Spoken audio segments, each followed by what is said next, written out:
আমাদের জীবনের এমন কিছু মানুষ আছে যাদেরকে আমরা মাফ তো করে দেই ঠিকই, কিন্তু তাদেরকে আর দেখতে চাই না, শুনতে চাই না, দ্বিতীয়বারের মতন তাদের সাথে আর কোনো সম্পর্কে জড়াতেও চাই না। আর জানেন কি, এটা কিন্তু কোনো ঘৃণা বা অহংকারের কারণে নয়, বরং এটাকেই ইনসাফ বলে, যে আপনি কারোর প্রতি কোনো ক্ষোভ, আক্ষেপ, অভিযোগ না রেখে তাদেরকে নিঃসন্দেহে মন থেকে ক্ষমা করে আপনার জীবন থেকে যেতে দিয়েছেন।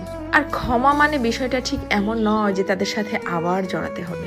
সৃষ্টিকর্তার ইশারা ছাড়া যদি পৃথিবীতে গাছের একটা পাতাও না নড়ে, তাহলে কে আপনার জীবনে কতদিন থাকবে বা থাকবে না, বা কাকে আপনার জীবন থেকে সরিয়ে নেওয়া হবে বা কোথা থেকে আপনি সরে আসবেন, সে সিদ্ধান্তও কিন্তু একমাত্র তারই ছিল। আপনি শুধু পালন করেছেন মাত্র। আচ্ছা, এরকমটা কেন হয়? কারণ কি জানেন?